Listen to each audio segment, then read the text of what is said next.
আসসালামু আলাইকুম। কাছে দূরে দেশ বিদেশে যে যেখানে আছেন সকলকে জানাই শুভ বিকেলের শুভেচ্ছা। এবং আজকে আপনাদের সামনে চলে আসছি নতুন আপডেট কিছু বিষয় দেখানোর জন্য। যে হাতিয়া টু চেয়ারম্যান ঘাট টু হাতিয়া ফেরি পারাপারের যেই রোড আমাদের প্রয়োজন, হাতিয়াবাসীর দীর্ঘদিনের আশা স্বপ্ন পূরণ হতে যাচ্ছে। আপনারা দেখতে পারতেছেন এই যে খুঁটিগুলি গাড়ানো হচ্ছে, এই যে বালিগুলি টাল করে রাখা হয়েছে। এখানে মূলত আমাদের জিও ব্যাগ ছিল, এগুলাকে সরিয়ে রাস্তা বানানো হচ্ছে ফেরির জন্য। তো আসলে এটা আমাদের দীর্ঘদিনের হাতিয়া মানুষের প্রাণের দাবি ছিল, হাতিয়া মানুষের আশা স্বপ্ন ছিল যে আমরা ফেরি দিয়ে চলাচল করব, ফেরি দিয়ে মালামাল আসা যাওয়া লোড আনলোড হবে। সেই রাস্তার কাজ এই যে চলমান রয়েছে, আপনারা দেখতে পারতেছেন। শেয়ার করে দিবেন এবং সবাই দেখতে থাকবেন, সুযোগ করে দিবেন। এই যে আপনারা দেখতে পারতেছেন অনেকগুলি খুঁটি এখানে রাখা হয়েছে, এগুলি মূলত ফেরির রাস্তা বানানোর জন্য আনা হয়েছে।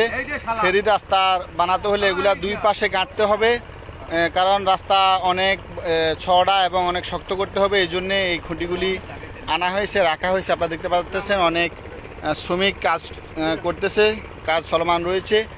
ওই যে সামনে যে জিও ব্যাগগুলা দেখতে পারতেছেন, এই জিও ব্যাগগুলা রাস্তার দুই পাশে ভর্তি করে দেওয়া হবে। রাস্তাটাকে শক্ত এবং মজবুত টেকসই করার জন্য, যেন না ভাঙে, ঢেউয়ের সাথে জোয়ার সাথে ভাঙে। এই যে বস্তাগুলি আপনারা দেখতে পারতেছেন, এই বস্তাগুলি এগুলা দিলে তখন আর নদীতে জোয়ারের সাথে এগুলা ভাঙবে না, অনেক মজবুত শক্ত হবে। এই জন্যে এই বস্তাগুলো এখানে এনে রাখা হয়েছে, এগুলা এখানে দেওয়া হবে। এবং আপনারা দেখতে পাচ্ছেন যে খুঁটিগুলা সবগুলো রাস্তার দুই পাশে গাঁটবে, গেঁড়ে রাস্তাটাকে মজবুত শক্ত করার জন্য মূলত কাজ। আর শুধু তাই নয়, আগামী যে রমজান, আপনারা শুনলে অবাক হবেন এবং খুশি হবেন যে হাতিয়ার মানুষ যেন আগামী রমজান ঈদের যেন ফেরি দিয়ে চলাচল করতে পারে, গাড়ি নিয়ে আসতে পারে, আসা যাওয়ার জন্য সুবিধা হয়। হাতিয়ার মানুষের মালামাল যেন ফেরি দিয়ে গাড়ি সহকারে নদীর এপার থেকে ওপারে যাইতে পারে, সেই সুবাদে কাজ করে যাচ্ছেন আমাদের হাতিয়ার কৃতি সন্তান, হাতিয়ার গর্ব আব্দুল হান্নান মাসুদ ভাই। ওনাকে অসংখ্য ধন্যবাদ আমাদের হাতিয়াবাসীর পক্ষ থেকে। আসলে উনি নির্বিঘ্নে হাতিয়ার মানুষের জন্য কাজ করে যাচ্ছেন।